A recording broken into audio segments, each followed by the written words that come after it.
Jason Kelce went through some things over this weekend trying to defend his brother and Travis Kelce. So before we get into it for the people, let me just show y'all what went down with Jason Kelce because I gotta see it was not nice, but here it is. Kelce. Hey, Kelce. How does it Kelce. feel your brother's is back in Well, they weren't lying. Fist bump. Kelce, can I get a fist bump?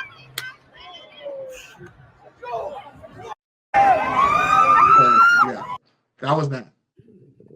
Okay, so obviously the guy who was yelling at him is not the guy who walked up to him with the phone, right? Well, there was multiple people. Right. But the Yeah. phone that he broke, did the guy bump into him? Because that's not clear footage either. Well, I think it was clearly the guy who was behind him talking. I think the guy whose phone he broke was the guy who called his brother a faggot. Okay, I mean, listen, a word should never hurt you. I mean, fuck, I'm sorry, they're just words. I can give a fuck. Like literally, if I cared about what people said about me, we wouldn't be posting any of these clips on the internet. Right, So, Rafa. But okay, so let me just pose a threat to that argument. Let me just pose a threat to that argument. Okay. So we talked about it before the show started. I don't understand why people, and I'm talking about proverbial people. I'm not talking about you if you're watching. I'm not talking about me or Ralph. I'm talking about nobody's general people in the past 8 years have had the audacity to wildly approach celebrities and famous people and talk shit to them and harass them and chastise them and feel like there's going to be absolutely zero consequences. When you're approaching somebody and just because they have a name or a brand, bro, they're still human beings. If you're calling his brother out of his name, and, and a bunch of people are around, he's gonna stand on business. I would do the same thing if it was my brother. Like, I'm not gonna say I would do the same thing because I wouldn't. At the end of the day, I wouldn't have reacted like he reacted. But dude, there's got to be consequences for people just approaching celebrities. Listen, at the end of the day, you can say whatever the fuck you want. This is a free country. The way you take it is different. Everyone takes it different. I don't think you should ever have.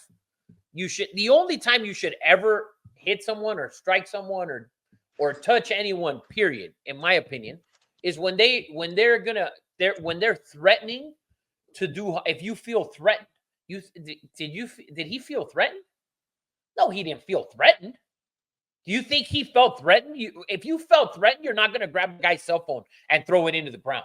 Like, listen, these people are rich and famous and all of that shit because cameras are on them 24/7. Because that's what it is.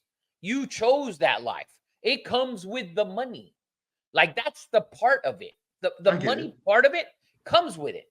So you can't get upset like, oh, people say, oh, your brother's a faggot. Well, you only got butthurt because you may think it's true. I think your brother might have been pregnant. So, I mean, that's just you're trolling. 100% trolling. Of course I'm trolling. But if it bothered you, it's because it upset you, because you might have believed some sort of it or whatever. Or if it bothered you, and like if people talk shit to me all the time, and they talk to Eddie, they talk shit about Eddie and I all the time on social media, right? Yeah. And we have plenty of views, plenty of clips with fucking 1 million and 2 million views and 50,000, whatever, 8,000, 7,000 comments, whatever the fuck it is. And you're gonna if you get mad every time someone talks shit about you, and you went and tried to strike someone because of it, is stupid. It really is. He had no right to touch the dude unless the guy touched him. If the guy touched the dude, he just grabbed his phone. It doesn't matter. The dude's phone was in his hand. Property, right? Those property. So you're touching me, like the shit's in my hand, bro. So it's like you were touching me. So, like, at the end of the day, he had no right to do that. Number one, and he's probably gonna get sued for fucking assault because that's what it's gonna come down to. The fucking court will rule it. I would sue his ass too. I don't. Of course, 100%. I'm on his side, but I would have sued his. Run me my money. I'm never on anyone's side who results to violence over words. I'm sorry. If people say bad shit about you, they say bad shit about you. But where is the threat? Where is the threat? Oh, I'm gonna knock you the fuck out. Okay. And if the guy gets closer and you see that he's gonna, swing at you, then it's maybe different. But other than that, like I don't see the point of it. Like, look, Joel Embiid yesterday, since we're on this topic of athletes, Joel Embiid yesterday, I guess, got into an altercation with a journalist. It's like he said something supposedly, and I haven't read what it is. Supposedly, he said something about his dead brother and his child or something. And I don't know how true that is, right? Because there's no actual footage of it. And then on top of that, the Sixers, a security team came in and tried to get all the reporters to kind of forget about it. But supposedly that he shoved a reporter. So why would there's no need to resort to that. Like, if the guy said something, what is CBS reporting? CBS is saying that, I mean, at least the headline, Joel Embiid shoves reporter, 76 star reportedly gets into altercation over story mentioning deceased relative. That's what CBS right. And then what Eddie, my co-host on the Two Nobodies, or I'm his co-host on the Two Nobodies, he was telling me yesterday that he came out a couple days ago, and because I guess Philly fans were upset, and he said, everything I've done for the city. Well, you might have done shit on the community end of it, but you haven't won nothing.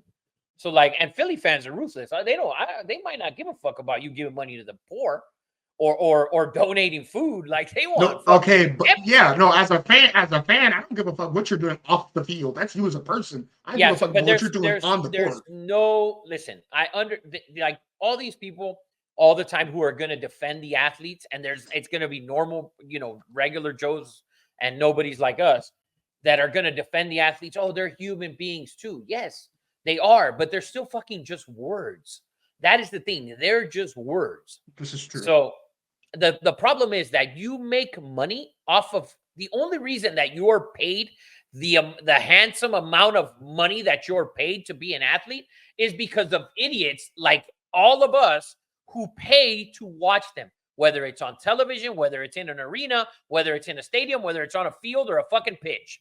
Every athlete. So when they sit there and they get butthurt, oh, fans shouldn't say this and that and blah, blah. I'm not those type of fans either. I'm not, first of all, I'm not a fan of any team. I'm not going to go out and talk shit about a guy out on the field like, oh, fuck, you fucking suck, whatever, beat LA or whatever. I don't do that shit. But I do talk shit about them on here. Because, not personally, I just about how bad they are as they're not as equivalent to other players or they made mistakes or whatever. Because that's what ESPN does, and that's why, we can all do it. And we do it more freely because we're not backed by anyone. But for you to attack anyone over words is just flat out fucking stupid. It really is. Like I've always been like that. Like, people can tell me shit and whatever. You know what? I'm not going to get physical. Now, if there's a threat, right, where you feel it's a threat, then it's different. He didn't feel a threat with a reporter, and Jason Kelce sure as hell didn't feel threatened by a fucking cell phone. He was butthurt. And you know what? If you make all that money and you've made all that money and you have a problem with all this shit, get private security. Get private security like LeBron has, like Messi has, like all these people have. Get private security and they won't bother you. Make sure people are 20 feet away from you if words bother you that much. But and Embiid's situation was different. It wasn't with a fan. It was with a reporter. But still, at the end of the day, the reporter's doing his job. I don't know what question he asked him. If he asked him something about his dead brother, it obviously has zero fucking relevance to anything else. Unless he maybe asked him, are you taking some time off the floor because of the death of your brother? And I don't know anything about Embiid's brother. So don't even, when you clip this shit, make sure you put this part in that I don't know anything about his brother when he passed. I don't even know if he passed recently or not. I don't know any about that shit. I'm just assuming. I'm trying to make sense of why the fucking reporter would supposedly ask that question. And I say supposedly because we don't have a confirmation that he actually asked that, and we can always assume that maybe he didn't ask it because, Philly security guard, the Sixers security team already tried to hide the fact that it happened with the people in there. So, but I don't know. But if words fucking hurt you, professional athletes, then I don't know, fucking don't look at Instagram or TikTok and don't watch the news and fucking make sure you walk from your car to the arena and right back to your car. Well, and don't go out in public also don't have a podcast with the brother that is dating the most famous person in the world who's highly right, controversial. exactly, and a woman who's super controversial on Right. the other side because of her hypocrisy, which got me Yeah, banned right. on TikTok.